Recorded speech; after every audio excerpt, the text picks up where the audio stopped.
Taniqli so'z ustasi Shukrullo Isroilov haqida kutilmagan xabarlar tarqaldi. Assalomu alaykum hurmatli tomoshabin. Kanalimizga xush kelibsiz. Videoroliklarimiz ostida bir dona like hamda podpisatsiya tugmachasini bosib qo'yishni yodingizdan chiqarmang. Bolaligida juda ko'p qiyin kunlarni boshidan kechirgan qiziqchi ayni kunlarda ushbu mavqega osonlikcha erishmagan. Shukrullo Isroilov 1970-yilning 14-yanvarida Toshkent shahrida tavallud topgan. Ismi bilan tug'ilgani hamda onasi uzoq vaqt dard chekkani haqida so'zlab bergan. Ustozim Mirzabek Xolmedov tug'ilishim bilan bog'liq qiziqarli voqealarni hajviya ko'rinishida aytib bergan. Balki muxlislar bunga e'tibor bermagandir, ammo haqiqatdan ham dunyoga kelishim qiziq kechgan. O'sha paytdayoq doyalar yirik odam bo'lishimni taxmin qilgan bo'lsa kerak. Onamni ko'p qiynaganman. Onam bilan bir necha kun to'lg'oq dardini boshidan kechirgan. Holdan toyib ko'zlari qizarib ketgan ekan. Tug'ilishim bilan shukur qutuldim degan ekanlar. Shunda doyalaridan biri bolangiz ismi bilan tug'ildi, Shukrullo deb qo'ying degan. 3 yoshida otadan yetim qolgan Shukrullo Isroilovning bolaligi og'ir o'tgan.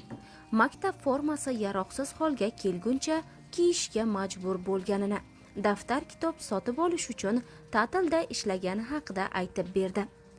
Aslida san'atkor bo'lishimga rahmatli onam qarshi bo'lgan. Chunki avlodimizda san'atkorlar yo'q. Onam Novomoskovskiy shifoxonasida 45 yil ishlab, bir o'zi bizni boqqan. 2 yoshimda otam o'tib ketgan, bitta ukam bo'lgan. Yoshlikdan mehnat qilganman. Har 3 oylik ta'tilda zavodlarda ishlaganman, qop tashiganman. 7-sinfdan boshlab 3 oylik ta'tilni limonad zavodida o'tkazganman. Yashik tashiganim uchun 80-90 so'm pul berishardi. Bundan keyin bog'bonchilik qilganman. Hatto maktabni bitirish arafasida darslardan keyin pochtachilik qilishga to'g'ri kelgan deb eslaydi qiziqchi. Onam rahmatli shifokor bo'lishimni orzu qilib, 11-sinfni bitirganimdan keyin Toshmiga hujjat topshirtirganda. Afsuski 5 ball yetmay talabalikka qabul qilinmaganman. Keyin bekor yurmagin deb 15-kasalxonaga sanitar xodim sifatida ishga joylashtirib qo'ygan. Bir necha oy ishlaganimdan keyin bir tanishim o'likxonada ko'p maosh to'lashlari haqida aytib qolgan. Ko'p pul bersa bo'ldi deb o'lik tashishga majbur bo'lganman deydi Shukrullo Isroilov. Pul topaman, onamga yordam beraman deb ishlaganman. Yana universitetga topshirib kira olmay O'zbekiston televideniyasiga ishga kirganman. U yoqda 1 yil oylik olmay tekinda ishladim. Mirzabek akani Obid akamning oldida yurardim. Ular menga hech narsa o'rgatmagan, qiziqchilikni o'rgatib bo'lmaydi. Odamlar Mirza kelyapti, ana Obid kelyapti deyishganidek, meni ham tanisharmikin deb orzu qilardim. Hozir shuncha uy-joy qildim, Toshkent City'dan uy oldim. Xudodan astoydil so'ralsa, beradi albatta deydi so'z ustasi. 7-8 yosh edim, onamning oyog'ida nuqsoni bor edi. Oyoqlarini sudrab yurardi. Bir kuni ko'chada bolalar bilan o'ynab yurgandim. Onam bekatda tushib, 2 qo'li to'la oziq-ovqat bilan uyga yurib kelayotganida yiqilib tushgan. O'shanda onamga rahmim kelib juda qattiq yig'laganman. Shundan keyin ishga tushib ketganman. Birinchi oyligimga yangi chiqqan changyutgich sotib olib berganman. Uy yumushlarida ham ko'maklashardim. Gazlarni yuvardim, hovlini supurardim, uy tozalardim.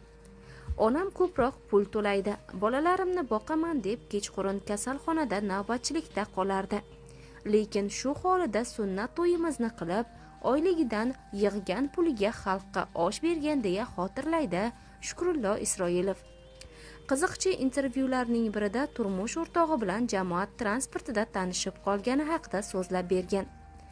U ayoli Muqaddasxondan 10 yosh kichik.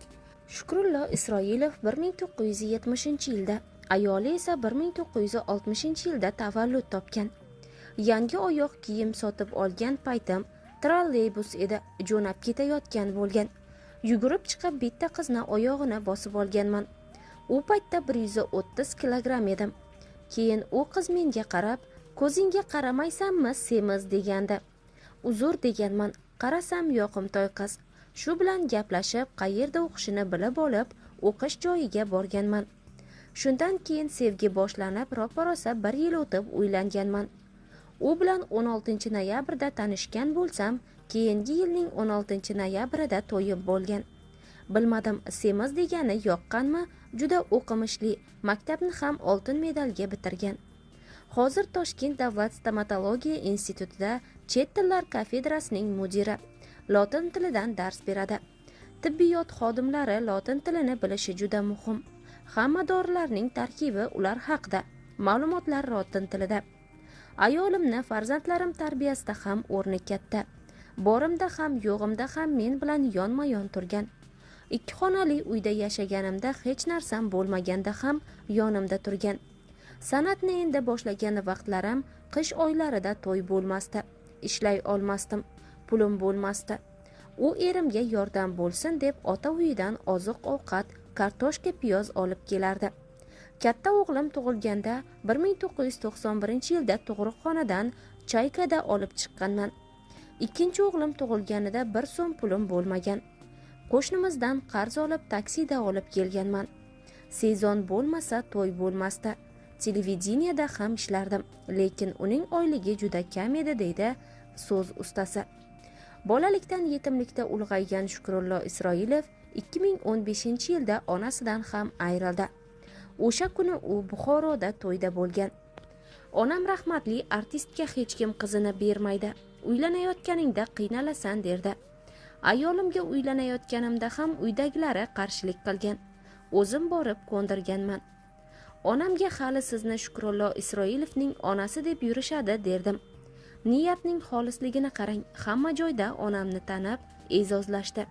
Sanatoriya, shifoxonalarga yotqizsam ham yaxshi muomalada bo'lishardi. Yonlariga ko'rishga borsam odam to'planib ketardi.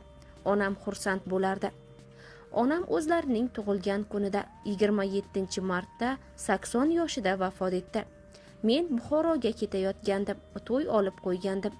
O'shanda sanatoriyada edilar, gul olib berib, bayram dasturxonini tayyorlatib qo'yganman. Doktorlardan tabriklashlarini so'raganman. O'zim ertalab vodka yedirib qo'yganman. Shunda o'zidan o'zi sendan ming roziman bolam degandi. To'yga yetib borganimizda onam o'tib qolgani haqida xabar kelgan. To'y egasiga tushuntirganimda mayli boravering degan. Ayoli esa pulini oldimi, xizmatini qilsin degan. Toshkentga qaytganmiz, negadir ko'zimga hech yosh kelmagan. Yig'lay olmaganman deya xotirlaydi so'z ustasi onasining vafoti haqida. Shukrullo Isroilov bugun juda ham baxtli insonlardan biri. Chunki u orzu qilgan hamma narsasiga allaqachon erishib ulgurdi.